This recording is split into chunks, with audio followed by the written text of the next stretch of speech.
Have you ever wondered what one single skill could completely change your life? What if I told you that skill is English? Today I want to share with you my story, the story of how English became the bridge to my dream, my passion, and ultimately, my success. And I promise you this, if it worked for me, it can work for you too. English isn't just another language. It is the key that unlocks doors to the world. Over 1.5 billion people speak it. It's the language of business, science, medicine, travel, and even the internet itself. If you can master English, you can connect with people across continents, access better opportunities, and step into a much larger world. Without it, many doors stay closed, jobs slip away, friendships are missed, and even movies and books lose their true meaning. But here's the good news. Anyone, including you, can learn it. I'm not telling you this as a theory. I am living proof. I was once just like many of you, struggling, limited, and unsure if I could ever reach my dreams. Yet through English, I transformed my life. From a small town with modest beginnings, I found my way to a future I once thought impossible. And as you listen to my story, I want you to remember something. You don't need to be born lucky, rich, or naturally gifted. All you need is determination, consistency, and the belief that you deserve more. English is not just a subject in school.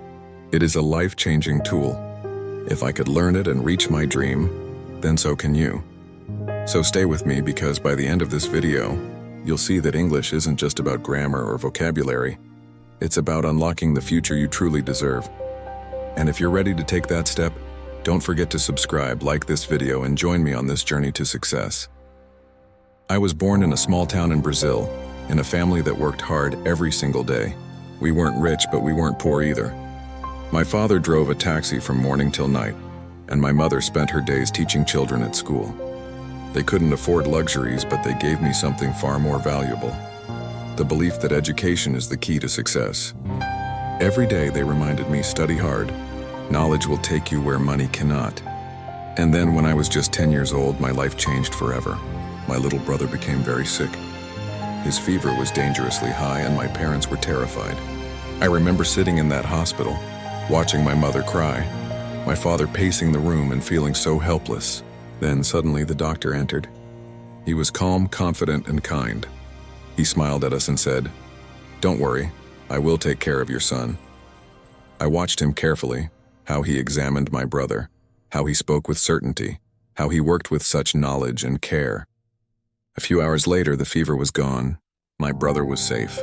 And in that exact moment, I felt something ignite inside me. I knew what I wanted to do with my life. I wanted to become like that doctor. I wanted to save lives, to give families hope when they had none, to bring comfort and healing to people in their darkest moments. That day, a dream was born. A dream that would guide every decision I made from then on.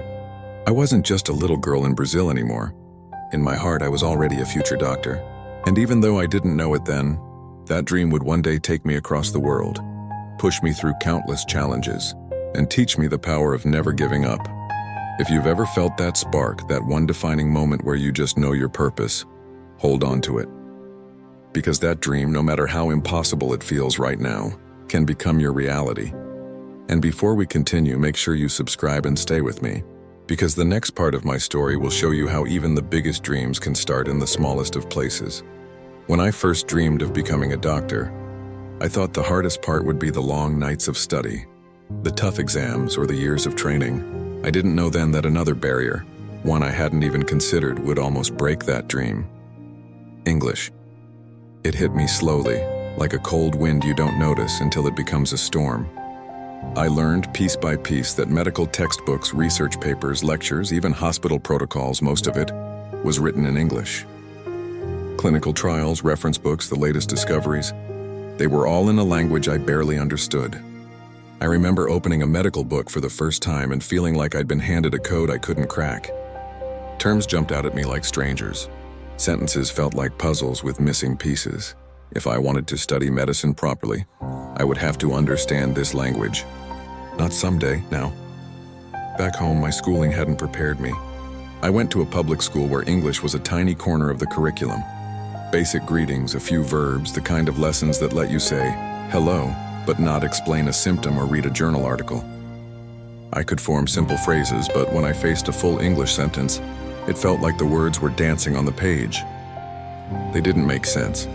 I tried to study, but the lessons never touched the level I needed for medical school. The gap between my dream and my reality widened, and that gap was terrifying. One memory has haunted me more than any other. I was in class and my English teacher pointed at me and said, "Sophia, can you read this?" My heart hammered. I opened the book and all the letters blurred. I could hear the class breathing, waiting. The words on the page seemed to move and scramble. I tried to sound it out, but nothing came out right. My voice was small. "I don't know, miss," I whispered. Someone laughed. Then others laughed. The humiliation hit me like shameful rain. I left the classroom with my head down and sat alone in my room, feeling smaller than the girl I'd been that morning. That night, hopelessness sat with me. I kept asking myself, how can I become a doctor if I can't even read a simple sentence in English? The dream I had held since watching that kind, confident doctor save my brother suddenly felt fragile, like a fragile bird that might fall from my hands. I couldn't imagine medical lectures, clinical rotations, or research papers. The language barrier made every future step feel impossible. But painful as that moment was, it also sharpened something inside me. That sense of hopelessness forced me to confront a truth. If English was the bridge to my dream, then learning it wasn't optional anymore. It was everything. I realized I had to stop hoping for luck and start building skills one small step at a time. If you've ever felt that sting of embarrassment or the heaviness of a dream slipping away because of something you can change, know this. That feeling can become your turning point. Keep watching, because the next part of my story is where everything begins to move, where hardship turns into a plan and a plan turns into action. And if you want to follow this journey and learn the exact steps I took, subscribe now and hit the like button. There's more coming that could change your life too. One evening, as I sat quietly in my room, weighed down by frustration and fear, my father walked in. He had just returned from a long day of driving his taxi. His face was tired, but his eyes were gentle. He sat beside me and asked, "Sophia, what is wrong?" "You've been so sad lately." I hesitated, but the words spilled out. "Papa, I want to be a doctor, but my English is terrible. Without English, I can't study medicine. My dream is impossible." He was silent for a long time, thinking deeply. Then he said something that would change my life forever. "If English is the problem, then go to a place where everyone speaks English. Go where you'll have no choice but to learn." At first, I was shocked.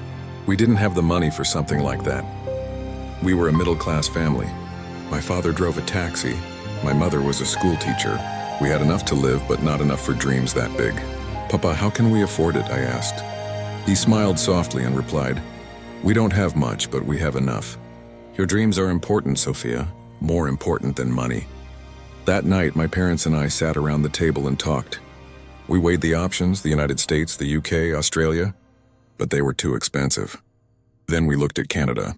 It was affordable compared to other countries, had one of the best education systems, and was known for its multicultural, welcoming society. Canada became the answer, the place where my dream could begin to grow. The decision was not easy. My parents opened their savings, the money they had carefully set aside for emergencies for their future, and they chose to give it all to me. Enough for my flight, my school fees, and my first few months of living. They made a sacrifice I can never forget. They gave me not just money, but their faith, their trust, and their hope. On the night before I left, my mother held my hands tightly, her eyes wet with tears. She said, "Sophia, we are giving you everything we have. Promise me you will not give up. Promise me you will fight for this dream." I hugged her, my own tears streaming down my face, and whispered, "I promise, Mama, I will never give up." And with that promise in my heart, I packed a single suitcase, held onto a little bit of money, and carried with me one enormous dream. The next morning, I boarded a plane to Canada, leaving behind my family, my home, and everything familiar, stepping into a world that felt unknown and frightening. If you've ever been pushed forward by the sacrifices of the people who love you, you know the weight of that responsibility. It's heavy, but it gives you strength. My parents gave me everything so I could chase my dream, and I was determined. I would not let them down. Stay with me, because what happened next, my first days in Canada, were some of the hardest, yet most important lessons of my life. And if you haven't already, subscribe now and join me on this journey, because the sacrifices you make, or the ones made for you, can become the foundation of your greatest success. When the airplane doors opened in Canada, the first thing that hit me was the cold. Not just cold, freezing. I had grown up in the warm sun of Brazil, where winter was just a slightly cooler breeze. But here, the icy wind cut through my jacket and made me shiver to the bone. Snow covered the streets like a white blanket, beautiful but merciless. I remember thinking, how will I ever survive here? But the weather was only the beginning of the shock. Food was different. Burgers, pasta, sandwiches, so far from the rice and beans of home. People seemed to live in a world of personal space. On the bus, no one sat too close. On the streets, strangers smiled politely but stayed distant. Even greetings felt different. And everywhere I turned, I was reminded, this wasn't Brazil. I was a stranger here. Then came the language. Oh, the language. I thought I had learned enough English to get by. But the first time I heard native speakers talking, it felt like they were racing. Words flew past me like bullets. Slang, expressions, jokes I didn't understand. I would catch one word, maybe two. But by the time I tried to make sense of them, the conversation was gone. School was even worse. I'll never forget my first day in class. The teacher spoke quickly, writing notes on the board. Students asked questions in slang-heavy English, laughing with each other. I sat frozen, my notebook blank, my hands sweating. Then the teacher called on me. I tried to answer, but the words tangled in my mouth. The whole class went quiet for a moment. Then I heard soft giggles. My face burned red. I wanted to disappear. Day after day, I walked home with my head down, feeling isolated, scared, humiliated. I would sit on my small bed in the student dorm, staring at the ceiling, wondering if I had made a mistake. Maybe I wasn't strong enough. Maybe I wasn't smart enough. Maybe the dream was too big. But then, one night I remembered my mother's words. Promise me you will never give up. I could almost feel her hands holding mine. And I remembered my father's sacrifice, his taxi earnings poured into my future. That night something shifted inside me. I stood in front of the mirror and whispered to myself, Sophia, no more excuses. No more fear. You will learn English, you must. You will fight for this. From that moment, it wasn't just a wish, it was a decision. No matter how hard, no matter how humiliating, I would give everything to master this language. And that decision became the turning point of my journey. Because once you commit with your whole heart, the world begins to change around you. Stay tuned, because in the next part of my story, I'll share how I turned that decision into action and the strategies that helped me break through the barrier. And if you believe in fighting for your dreams, hit the like button and subscribe right now, because your story might just start with a decision too. I knew that if I wanted to survive in Canada, and more importantly, become a doctor, I had to make English my daily mission. So I created little strategies, strange at times, but powerful. The first was what I called the headphone trick. I would put on my headphones and walk around the city, pretending I was talking on the phone. But in reality, I was practicing English, speaking to myself, repeating phrases, trying out new sentences. To the world, I looked like a girl chatting with a friend. To me, it was a secret classroom right there on the sidewalk. I talked about everything I saw. The sky is blue today. That woman is carrying a red bag. I am going to the library. Simple sentences, yes, but each one built my confidence. The second habit was small but life-changing.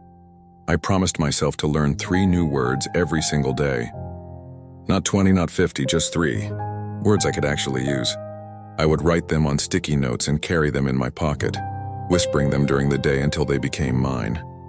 Slowly, my vocabulary grew like drops of water filling a jar. The third strategy was the hardest. I stopped using subtitles. At first, it felt impossible. I would watch TV shows and movies in English, and the words slipped past me like fast cars on a highway. But I forced myself to focus, listening again and again, catching one phrase here, one sentence there. It was frustrating, but little by little my ears began to adjust. I started to recognize sounds, rhythms, and meanings without depending on text. And then one day it happened, my first victory. I walked into a small coffee shop, my heart pounding. I had practiced this moment again and again in my room. When the barista asked, "What can I get for you?" I smiled nervously and said, "1 medium coffee, please." She nodded, took my money, and handed me the cup. Just like that. No confusion, no laughter, no embarrassment. I held that coffee like it was a trophy. To anyone else, it was just a simple order. But to me, it was proof. Proof that I was improving. Proof that I could communicate. Proof that maybe, just maybe, I could do this. That night, I celebrated alone in my dorm with that coffee cup sitting on my desk, like a medal from my first battle. And I promised myself, this is only the beginning. Because once you taste that first success, no matter how small, it gives you the fire to keep going. And if you've ever struggled with learning something new, you know exactly how powerful that fire can be. Keep watching, because the next steps I took would push me further than I ever imagined. And if you believe in celebrating small victories, hit subscribe now, because those tiny wins are the building blocks of every great success story. When I first landed in Canada, I thought the hardest part would be the language. But very quickly I discovered another mountain: survival. Everything cost money: rent, food, transportation, tuition. Back home, I had never truly understood how heavy these responsibilities could feel. But in Canada, every dollar mattered. I remember holding my grocery receipt one night, staring at the numbers, and wondering if I had bought too much bread or if I could cut out fruit the next week to save a little more. To make it work, I found a part-time job at a small cafe. In the mornings, I sat in lectures trying desperately to keep up with the professor's English. In the afternoons and evenings, I pulled on my apron, brewed coffee, cleaned tables, and smiled at customers who spoke too quickly for me to understand. And when I finally got home at night, my hands smelled of coffee beans and my body was heavy with exhaustion. But no matter how tired I was, I kept reminding myself why I was there. Every cup I served, every coin I saved, every sleepless night, it was all for my dream and for the sacrifices my parents had made. My father's long taxi shifts, my mother's quiet prayers, they were the fuel that kept me moving. Still, the loneliness was sharp. I missed the warmth of home, the comfort of my family, the sound of Portuguese filling the kitchen. In Canada, I often ate meals alone, studied alone, and walked home under cold gray skies. There were nights I cried into my pillow, wondering if I was strong enough to keep going. But each morning I wiped my tears, tied my shoes, and pushed forward. Because giving up wasn't an option, I had made a promise to my mother, to my father, and to myself. It was during these struggles that I learned one of the hardest truths of chasing a dream. Success doesn't just demand intelligence or talent, it demands endurance. It demands sacrifice. It demands that you keep walking, even when every step feels heavy. And though those days were some of the hardest of my life, they became the foundation of my strength. Because once you learn to survive under pressure, you realize you can handle far more than you ever thought possible. Stay with me, because what came next was the breakthrough moment, the shift where survival turned into growth, and where I began to see the results of my fight. And if you've ever pushed through exhaustion for a dream you believe in, subscribe now. For the first time, English wasn't my enemy. It wasn't the barrier standing between me and my dream. It was becoming my partner, my tool, my bridge to the future I had always wanted. That moment changed everything. Because once you start thinking in English, you stop being a student of the language. You start becoming a speaker of it. And that shift gives you power. If you're learning English right now, know this: perfection is not the goal. Confidence is. Don't be afraid of mistakes, they are proof that you're learning. Keep watching, because in the next chapter I'll share how this confidence began to transform my studies and open doors I never imagined. And if this message speaks to you, subscribe now, because your breakthrough might be closer than you think. If there's one thing my journey has taught me, it's this: English isn't learned in a classroom alone, it's lived, practiced, and built day by day. And if you're learning right now, I want to share the exact steps that helped me move from fear to fluency. First, speak every single day. Even if you're alone, even if no one is listening. I used to walk down the street with headphones in, pretending I was on a call just to practice out loud. The more your tongue moves, the more natural English becomes. Second, stop translating. This is one of the hardest habits to break. At first, I thought in Portuguese, then forced myself to translate into English, and by the time I spoke, it was too late. The real breakthrough comes when you push yourself to think directly in English. It feels strange at first, but trust me, it will change everything. Third, interact with native speakers whenever you can. I know it's scary, I know the fear of embarrassment, but every awkward conversation is worth more than 10 grammar lessons. Native speakers will teach you real expressions, natural rhythm, and the courage to keep going. Fourth, surround yourself with English media. Turn your world into a language lab. Movies, music, podcasts, YouTube. Make English the background music of your life. Even if you don't understand everything, your brain is absorbing more than you think. And finally, embrace mistakes. Don't hide from them. Don't feel ashamed. Every mistake is a sign that you're growing, that you're trying, that you're pushing yourself forward. When I mixed up words or stumbled, I used to feel humiliated. Now I see mistakes as my teachers. Learning English is not about talent or luck, it's about persistence. It's about showing up every day, speaking even when your voice shakes, and refusing to quit when it feels hard. So if you're on this journey, remember, your mistakes are not failures, they are proof that you're fighting for your dream.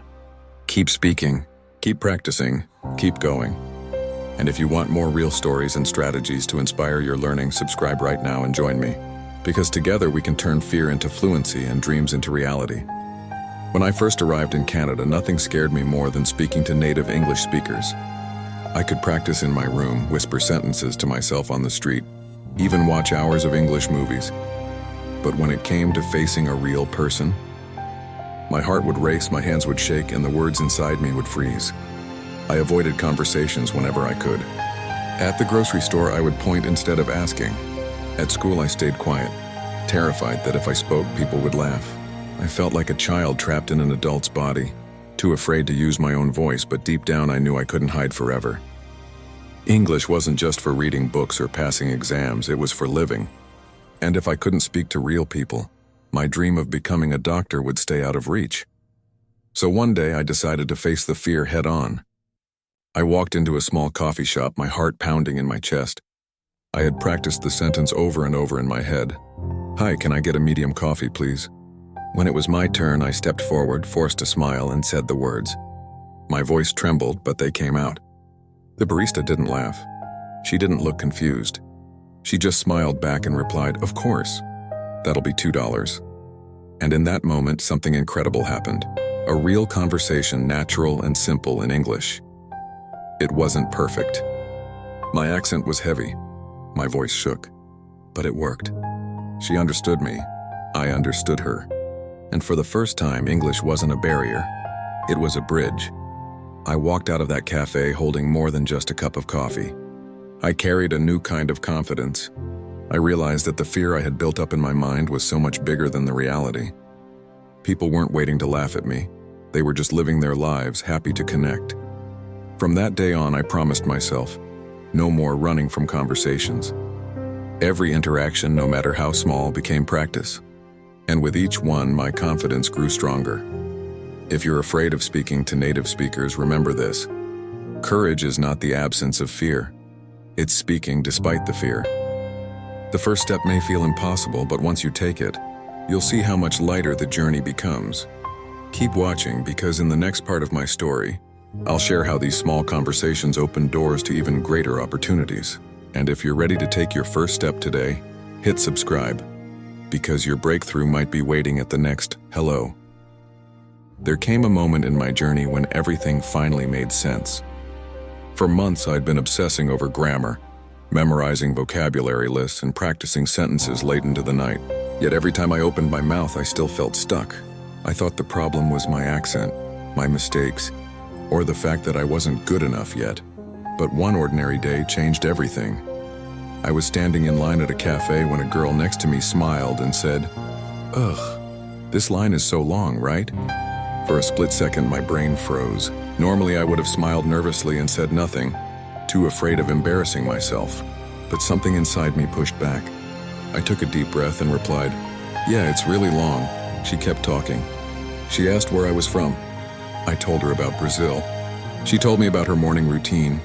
And just like that, we had a real conversation, no script, no translation, no fear. When I walked out of that cafe, I realized something powerful. The missing piece to fluency wasn't more grammar drills or endless vocabulary. It was confidence. Fluency isn't about speaking perfect English. It's about daring to speak at all, Confidence turns mistakes into lessons, silence into conversations, and fear into growth. From that day forward, I stopped aiming for perfection. Instead, I aimed for connection. And the more I connected, the faster my English grew. So if you're stuck, remember this. Fluency doesn't begin when you stop making mistakes. It begins when you stop being afraid to make them. Confidence is the real key, and once you unlock it, every door in your English journey opens. Stay with me because next, I'll share the methods I use to not only gain confidence, but also start sounding like a native speaker. And if this truth about confidence resonates with you, don't forget to like and subscribe, because your journey to real fluency starts with one brave word. Once I discovered that confidence was the missing key, I wanted to push my English even further, not just to survive, but to sound natural like a true native speaker. That's when I turned to some powerful techniques that completely transformed the way I spoke. One of the most effective was the shadowing method. Every evening I would sit in front of my laptop, watch my favorite TV shows, and mimic the characters line by line. If an actor said, "Oh my God, that's insane," I would pause, rewind, and repeat it exactly as they did, matching their speed, their tone, even their emotion. At first I felt silly, but slowly, my pronunciation sharpened, my rhythm improved, and my accent began to fade. I also carried a small notebook of mistakes everywhere I went. Whenever I used the wrong word or mixed up grammar, I wrote it down and corrected it. For example, I once said, "I agree with you." Later, I wrote, "Correct, I agree with you." By reviewing these notes daily, I trained myself not to repeat the same errors twice. But language can't grow in isolation, it grows in conversation. So I forced myself to step outside my comfort zone. I joined local meetups for international students. I used language exchange apps to connect with Canadians who wanted to learn Portuguese. And little by little, I made real Canadian friends. At first, the conversations were clumsy and short, but with time, they flowed naturally. The more I surrounded myself with English speakers, the more my language adapted to real life. What truly accelerated my progress was practicing English in everyday settings, at work, in cafes, at the grocery store. I stopped treating English like a subject to study and started treating it as the air I breathed. These advanced techniques turned English from something I studied into something I lived. And that's when fluency became more than a goal. It became my reality. If you want to push past the basics and start sounding natural, remember this: copy the best, track your mistakes, and live in English as much as possible. Your progress will surprise you. And keep watching, because in the next chapter I'll share how even with all these improvements, life in Canada tested me harder than ever before. If you're determined to keep improving your English, hit like and subscribe, because the best is still ahead. Even as my English was improving, life in Canada was far from easy. Behind every small victory was a mountain of struggles, emotional, financial, and personal. Every day felt like a marathon. I woke up at 6 in the morning, rushed to classes, worked long hours in a cafe, and came home late at night only to study again. My body was tired, my mind was heavy, and sometimes it felt like I was running on nothing but willpower. The hardest part wasn't just the exhaustion, it was the loneliness. I missed my family so much it hurt. I longed for my mother's cooking, my father's smile, my little brother's laughter. But flights back home were too expensive. For months I couldn't even dream of visiting. I carried my homesickness silently, pretending to be strong when inside I felt like breaking. And then came the lowest point of all. One evening I checked my bank account and saw only $5 left. Just 5. I sat in my tiny rented room and cried, wondering if I had made the biggest mistake of my life.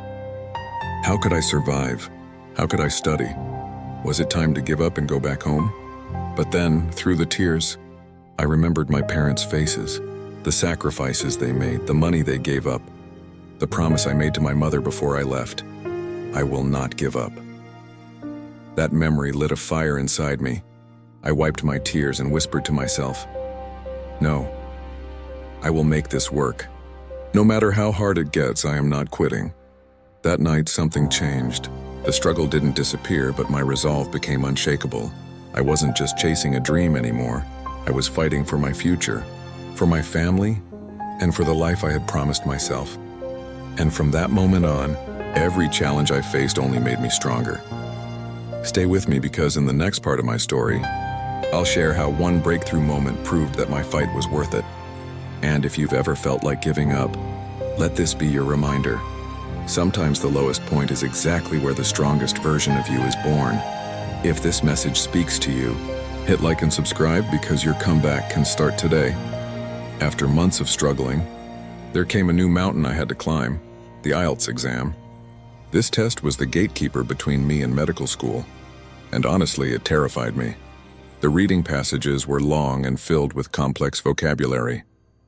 The writing section demanded clear, structured essays. The speaking test felt like being judged under a spotlight. And the listening part so fast, so tricky, it was overwhelming. But I knew one thing, failure was not an option. So I prepared like my life depended on it. Every single day I wrote essays and corrected them. I recorded myself speaking and listened back to every mistake. I read complicated medical articles, forcing myself to understand the language of science. I practiced until my brain was exhausted, but I refused to quit. On the morning of the exam, I walked into the test center shaking. My heart pounded, my hands were cold. I sat down, closed my eyes, and whispered to myself, "Sophia, you didn't come this far to fail. You worked for this. You are ready." And with that, I gave it everything I had. A week later, I opened the results. And there it was, I had passed. Tears filled my eyes as I held the paper. I did it, I actually did it. At that moment, I knew no obstacle was too big. With my IELTS score in hand, I was accepted into one of the top medical universities in Canada. It felt like a dream, but the truth is, the struggle didn't end there. In fact, it became even harder. Now I had to face advanced medical English, dense textbooks, professors speaking in complex terms, endless essays and presentations. It was 10 times more challenging than anything before. But I reminded myself, if I could conquer English once, I could do it again. I recorded every lecture and replayed it at night. I made flashcards for difficult medical terms. I joined study groups and practiced explaining concepts in English until they became second nature. It was exhausting, but step by step I grew stronger. And the day I walked across that stage, wearing my graduation gown, holding my diploma in my hands, I knew every sleepless night, every tear, every sacrifice was worth it. But this was just the beginning. Because graduating as a doctor was more than an achievement. It was the moment I stepped into my purpose. If you believe in fighting for your dreams no matter the odds, like this video and subscribe, because next, I'll share how my first job as a doctor changed everything. There are moments in life when you stop and realize you've crossed the line between dreaming and living the dream. For me, that moment came after years of sacrifice, study, and endless nights of doubt. I had survived public school struggles, humiliation, financial hardship, culture shock, and the brutal IELTS exam. And through it all, I held on to one vision, becoming a doctor. At medical school, the pressure was relentless. Classes were overwhelming. The medical English was complex, and the workload felt never-ending. But I refused to give up. I created systems that worked for me, recording every lecture so I could listen again late at night, making hundreds of flashcards with difficult terms, and joining study groups where I forced myself to speak and explain concepts in English. Slowly, I started noticing progress. My confidence grew. I wasn't just surviving anymore, I was thriving. And then came the day I will never forget. Walking across that graduation stage, wearing my gown and cap, I heard my name announced, Dr. Sophia Williams. At that moment, every tear, every lonely night, every sacrifice my parents had made, it all became worth it. My first job was at a major hospital in Toronto. The very first day I put on that white coat and stepped into the ward, I felt the weight of responsibility, but also the joy of fulfillment. I was no longer the little girl in Brazil who once felt hopeless. I was a doctor, saving lives, giving families hope, and making my parents proud. The salary was high, yes, but more than money, it was about meaning. Every patient I treated was a reminder of the dream I had carried since I was 10 years old. A dream that seemed impossible, until it became reality. And that's why I share this with you. Because if a girl from a small town in Brazil, with broken English and almost no money, could fight her way to becoming a doctor in Canada, you can achieve your dream too. If this story inspired you, don't forget to like this video, subscribe, and share it with someone who needs a reminder that dreams do come true. Because the journey doesn't end here. Next, I'll reveal how my career opened doors I never imagined possible. Let me tell you something from the heart. Dreams don't come true because of luck. They come true because of self-discipline, sacrifice, and the courage to step outside of comfort. Excuses and mediocrity? They will never change your life. Only you can. If my story has shown you anything, it's this. English isn't just a language. It's the key that unlocks opportunities, careers, travel, and dreams you never thought possible. Without English, I would never have studied medicine, never become a doctor, never stood in a hospital saving lives. That's the power of this one decision to master English. But here's the truth. The journey won't be easy. You will feel uncomfortable, embarrassed, even hopeless at times. And that's exactly when most people quit. But if you want a different life, you have to push through the discomfort. Growth lives on the other side of struggle. So right now you have two choices. You can stay exactly where you are, safe but stuck. Or you can take action today no matter how small. Speak English daily, even if it's just to yourself. Surround yourself with English media. Make mistakes and learn from them. Because every single step takes you closer to fluency and closer to the life you deserve. Don't wait for the perfect moment. Start now. Because the longer you wait, the longer your dream stays out of reach. So, if you're ready to stop making excuses and start building the life you want, hit that subscribe button, like this video, and commit to learning English every single day. Your future is waiting, and it starts with the decision you make right now.